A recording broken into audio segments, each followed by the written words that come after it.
We're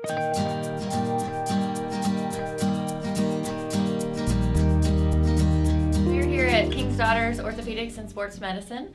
I am Laura Patrick, and we are kicking off our Ask the Doc series on Facebook, so thank you for viewing.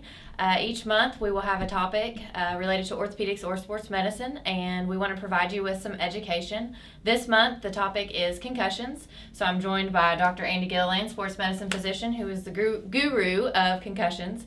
So I'm just going to start as a non-clinical person. What exactly is a concussion? I know that's a hard question for you, but can you tell our viewers what a concussion is? Sure, absolutely. It's a great question. And the hard part about it is that it's changed over time. And whenever we went through high school and went through college, what we call a concussion now technically was a concussion then, but we really didn't recognize it as much. So today's terms, we recognize a concussion being something that you receive a change in force or velocity. It doesn't have to be a blow to the head. And then afterwards you have neurologic symptoms that persist.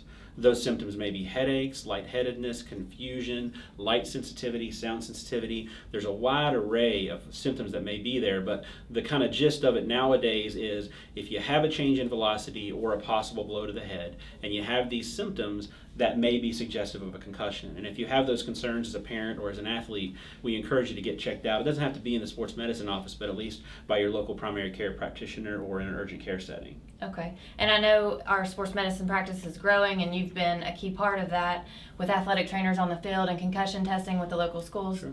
Do you want to talk about that a little bit? Yeah, that's great. So our athletic training program here is kind of the spear point of our concussion program. A lot of the local high schools, be it through direct employment with KDMC or be it through their local school district, have athletic trainers. And these athletic trainers are, quite frankly, some of the most up-to-date individuals when it comes to concussion management and protocols. So if you are fortunate, and it's most high schools in the region, if you're fortunate to have an athletic trainer at your high school, that should be your point of contact. And they know this will probably be okay, let's watch it, or this is worrisome, let's get you evaluated by your physician or practitioner.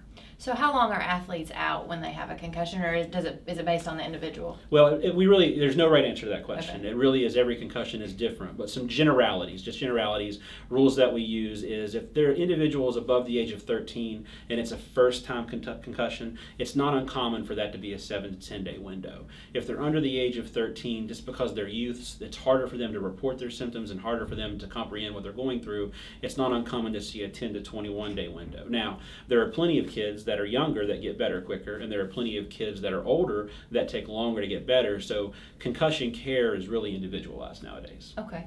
And last question, I know I've heard you say this, it's not just football and athletes. So what other sports would you see a concussion? I kind of touched on it with the way I used my language earlier in defining concussion. It used to be you would use the phrase contact sport. But that's a little bit of a misnomer because it implies that you have to receive a blow to the head or some type of contact to receive a concussion. And we try to use the language velocity-based sports nowadays. So often we have under-recognized athletes like cheerleaders that are very high risk for concussion, and we don't think that they are simply because their sport doesn't involve contact. Well, heavens knows they have changes in velocity, changes in force that impose those same risks. So if you feel like you are in a velocity-based sport, then you are technically at a bit increased risk for concussion. And within the velocity-based sport world, there are higher risk sports such as wrestling, women's soccer players, football players, etc. But you can see it in cheerleaders, you can see it in cross-country runners. Heavens knows we see plenty of cross-country kids that come in that fall while they're on the course and receive similar injuries. So velocity is kind of the key. Okay. Well, thank you. That concludes our session today on concussions, and please stay tuned. Next month we will pick a different topic. If there's something you would like to know more about, please feel free to share it on our page. And this concludes Ask the Doc. Sweet. Thanks, guys.